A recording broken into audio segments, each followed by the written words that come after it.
Hello everyone, welcome to my International Education.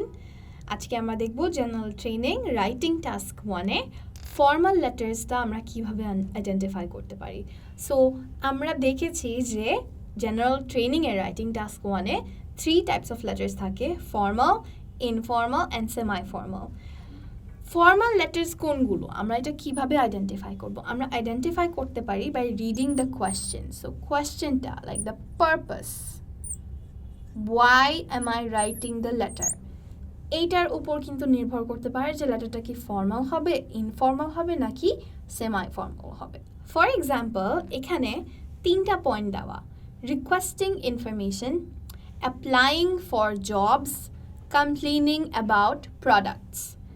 So আমাকে কিন্তু কোয়েশ্চেনে এরকম একটা সিনারিও দিয়ে দিতে পারে যে আমার কোনো একটা ইনফরমেশন জানতে হবে, so I will be requesting information, অথবা আমার কোনো জবের জন্য অ্যাপ্লাই করতে হবে, so applying for a job, complaining about a product. So আমি কোনো একটা প্রোডাক্ট কিনেছি এবং প্রোডাক্টটা ভালো না, সো আমি কমপ্লেন করার জন্য একটা লেটার লিখব। This type of letters are usually formal because আমরা জানি না রিসিভারটা কে।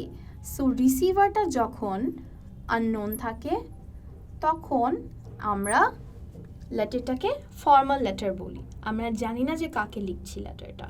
সো সাধারণত আমরা লেটারটা স্টার্ট করি বাই সেইং স্যার অথবা madam.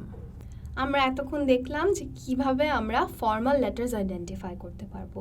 So first of all যদি এরকম কিছু চায়, requesting information, applying for jobs, complaining about products, তাহলে আমরা লেটারটাকে ফর্মাল মনে করতে পারি ইফ যাকে আমরা পাঠাচ্ছি সেটা আমাদের চেনা কেউ না, সো আননোন কাউকে পাঠাচ্ছি। আপনারা নেক্সট যখন জিটি রাইটিং টাস্ক 1টা পাবেন তখন খেয়াল করবেন যে লেটারটাতে আপনি যাকে পাঠাচ্ছেন সে কি আপনার চেনা নাকি অচেনা। তো যদি অচেনা কেউ হয়ে থাকে তাহলে আমরা বুঝে নেব লেটারটা ফর্মাল। এবং ফর্মাল লেটারে কিন্তু ল্যাঙ্গুয়েজ, টোন, স্টাইল এগুলো সব ডিফারেন্ট থাকে এবং আমাদের যে ওয়ার্ড চয়েস সেটাও কিন্তু ডিফারেন্ট হবে। সো আমি আমার ফ্রেন্ডের সাথে বা আমার নেইবারের সাথে যেভাবে কথা বলবো, একটা আননোন পার্সনের সাথে কিন্তু আমরা সেমভাবে কথা বলবো না। হোপফুলি আপনাদের এই টিপটা কাজে লাগে এবং আপনারা আপনাদের নেক্সট ফর্মাল লেটার রাইটিংয়ের সময় এই টিপটা কাজে লাগাতে পারেন এবং ফর্মাল লেটার হিসাবে আপনাদের ওয়ার্ডসগুলোকে কেয়ারফুলি চুজ করতে পারেন।